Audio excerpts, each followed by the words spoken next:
Je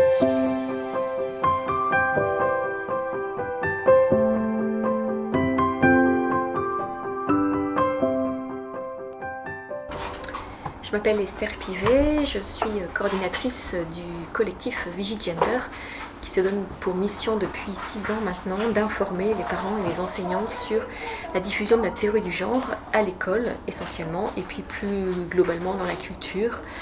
Et j'ai récolté beaucoup d'analyses que j'ai faites, de témoignages sur les manuels scolaires, les spectacles, les livres lus à l'école.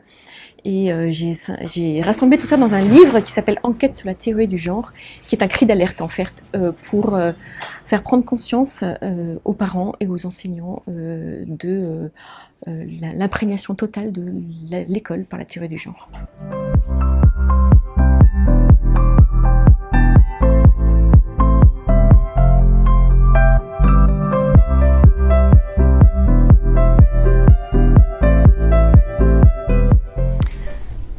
Oui, en fait, les enfants qui naissent avec un sexe anatomique difficilement identifiable, en fait, certains voudraient imposer que la médecine ne s'en empare pas et qu'on laisse choisir cet enfant plus tard, qu'il choisira son sexe. Alors qu'aujourd'hui, cet enfant, on peut très bien, avec la médecine, déterminer son sexe, puisque le sexe d'un enfant ou d'une personne est déterminé par 4 critères. Les chromosomes, les hormones, les gonades, c'est-à-dire testicules ou ovaires, et enfin le sexe anatomique. Donc si le sexe anatomique n'est pas tout à fait différencié ou pas bien clair, eh bien les médecins vont voir les 3 autres critères, et s'il y en a 2 qui sont concordants, eh bien on attribue le sexe de l'enfant sur la base de ces critères. Donc dire pour ces personnes l'enfant choisira plus tard, il se construit et finalement il n'y a pas de sexe assigné à la naissance.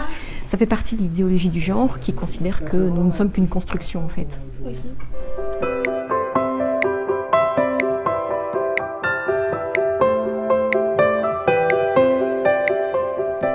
Alors ces enfants qui naissent avec une malformation au niveau du sexe anatomique, dire finalement ils choisiront plus tard leur sexe, mais quelle souffrance en fait. Ça veut dire que ces enfants n'auront pas de sexe, attribué, ne seront ni garçons ni filles. C'est déjà pas très drôle d'avoir pas de sexe anatomique bien et clairement identifié, peut-être même une stérilité associée, et en fait ils ne seraient ni garçons ni filles. Non, c'est une trop grande souffrance. Pour moi, il faut que la médecine, comme elle le fait aujourd'hui, fasse les examens nécessaires pour déterminer le sexe de l'enfant.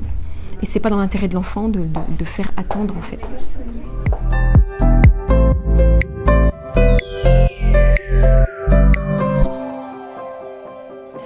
Et en fait, au niveau européen, vous avez maintenant un lobby qui pousse extrêmement fort pour que soit reconnue une nouvelle catégorie d'individus. Il n'y aurait pas plus seulement les hommes et les femmes, mais aussi les personnes intersexes, c'est-à-dire les personnes pour lesquelles il n'y aurait pas eu d'attribution de sexe à la naissance.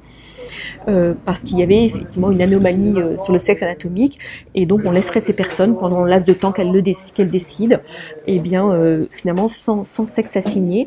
Et donc il faudrait, d'après ce lobby, donc modifier tout le droit en fait français et tous les droits de tous les États pour intégrer ces personnes. En fait, l'humanité ne serait plus constituée uniquement d'hommes et de femmes, mais d'hommes et de femmes et de personnes intersexuées. Pour moi, c'est une violence faite à la personne, parce que l'humanité est constituée d'hommes ou de femmes, et ça relève de la médecine de déterminer le sexe d'un enfant à la naissance s'il y a un souci. Il y a peut-être de très rares cas où c'est vraiment extrêmement difficile, mais la souffrance est déjà présente chez cet enfant, chez les parents. On ne va pas en plus rajouter une souffrance qui serait de ne pas avoir finalement de sexe attribué et d'être un individu totalement indifférencié. Voilà. Pour moi, c'est très très violent en fait. C'est une violence faite à la personne.